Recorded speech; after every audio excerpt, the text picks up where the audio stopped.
Well, we're back now with another one of the many voices in our campaign to get money out with a great 28 debate in this country. And this one, former Louisiana governor and presidential candidate Buddy Roemer. And Governor, did you ever think you'd have so much in common with a progressive from Vermont being a conservative from Louisiana? I'm frightened, man. Somebody's wrong. I'm hoping it's he. Did you listen to the Senator Sanders interview at all? I did. It was fascinating. I mean, he nailed it. Right. You know, if a corporation is a person, I can't wait till they get drafted in the next war. I mean, it's ridiculous. I mean, where have we come in America? A corporation is a person. But this issue, as you know, Dylan, goes much deeper than that. If you have a big check, you stand first in line.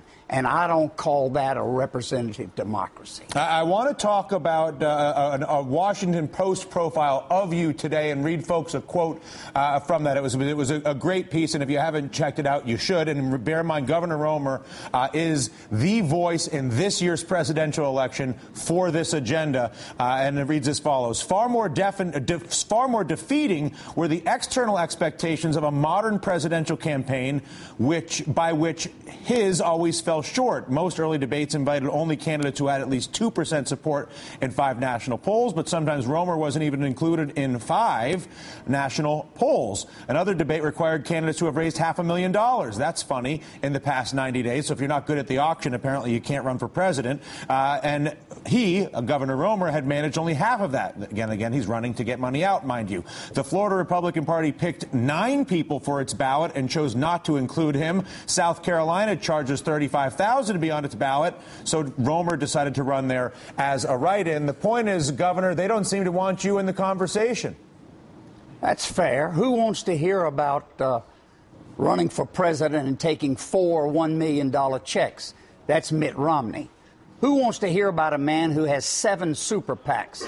That's Rick Perry. Who wants to hear about a man's money be described as a lobbyist for the top 1%? That's Newt Gingrich. You can go right down the line. John Huntsman has a super PAC funded solely by his father. His father could give him the money, but they'd have to pay taxes on that. Anything to not pay taxes and get around any limits. In the old days, Dylan, when I was on the floor of the Congress as a conservative Democrat, we debated between the disclosure of money and the limit of money. Liberals wanted limits.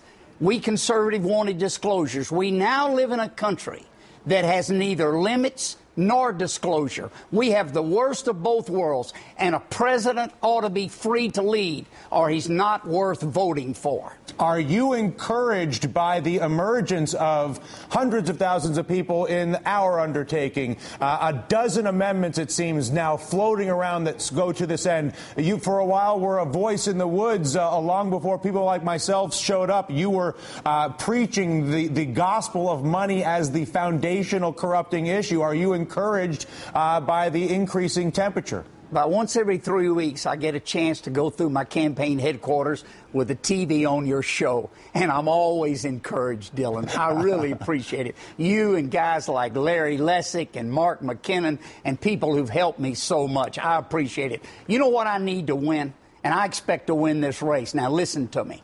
The Republican candidate hadn't been picked yet. There's a new flavor every month, and the guy on top now cannot last. Sometime, somewhere, someplace, somebody's going to say, Buddy, what do you have to say? I'm the only guy running who's been a congressman and a governor. I've built a $1 billion bank with no bailout. I am a competitor. I took a state with 12% unemployment and dropped it to below 6%.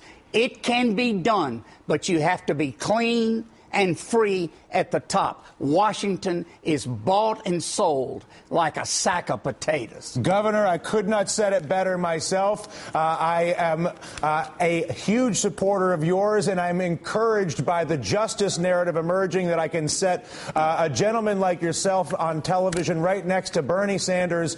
And when it comes to the principles of our country, you, both of you, as men and as politicians and as Americans, say the same thing, and that is inspiring for me, Governor. Thank you. Thanks for giving me a shot. All right.